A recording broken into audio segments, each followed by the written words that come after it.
नमस्कार, बहुत स्वागत है आप सभी का। आप मुझे न्यूज 18 के डिजिटल प्लेटफॉर्म पर देख रहे हैं। मैं हूं आपके साथ जया मिश्रा। बात सोने और चांदी की कीमतों की करेंगे। अंतर्राष्ट्रीय बाजार में सोने और चांदी की कीमतों में सोमवार को जोरदार गिरावट देखी गई।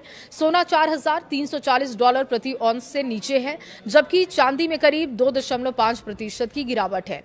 इस गिरावट के पीछे अमेरिका की मजबूत आर्थिक आंकड़े, बढ़ती ट्रेजरी यील्ड और कच्चे तेल की कीमतों में तेजी अहम वजह है। निवेशक अब ब्याज दरों पर फेडरल रिजर्व के फैसले को लेकर सतर्क हो गए हैं। देखिए, कॉम्स गोल्ड फ्यूचर्स यानी कि इसके अनुसार जो अभी आंकड़े हैं वो भी आपके सामने रख रहे हैं। $4,334.50 इसमें गिरावट देखी गई, जो कि पिछले लेवल से $30.80 कम है।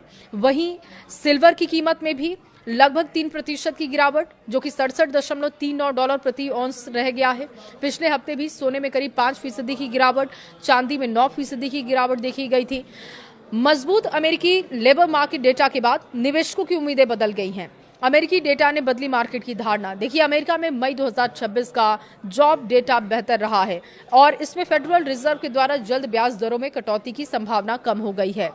मजबूत नौकरी बाजार के आंकड़ों ने ट्रेजरी यील्ड्स को भी ऊपर पहुंचा दिया। हाई इंटरेस्ट रेट आमतौर पर सोने चांदी जैसे नॉन यील्डिंग स्टेटस के आकर्षित करने वाले एसेट्स माने जाते हैं और इसी वजह से निवेशक इनकी बजाय दूसरे विकल्पों की ओर ज्यादा ध्यान देते हैं। पश्चिम एशिया में इजरायल ईरान तनाव बढ़ने से कच्चे तेल की कीमतें ऊपर चढ़ी थी और क्रूड ऑयल की कीमत में बढ़ोतरी देखी गई थी। $95 प्रति बैरल के ऊपर पहुंच गया। ऊंची ऊर्जा कीमतें महंगाई की चिंता बढ़ा रही हैं, जिससे कि निवेशक सोने चांदी से दूरी बना रहे हैं।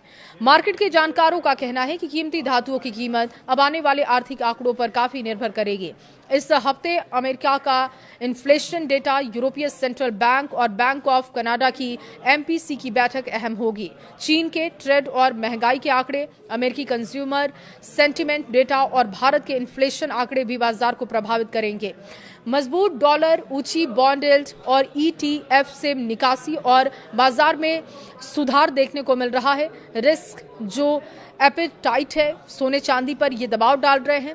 ईरान और इजरायल के बीच तनाव में संभावित समाधान की खबरों में भी सुरक्षित निवेश की मांग घटी है। बाजार के जानकारों के अनुसार पश्चिम एशिया की स्थिति, तेल की कीमतें और प्रमुख आर्थिक फैक्ट्स पर निगाहें बनी हुई हैं।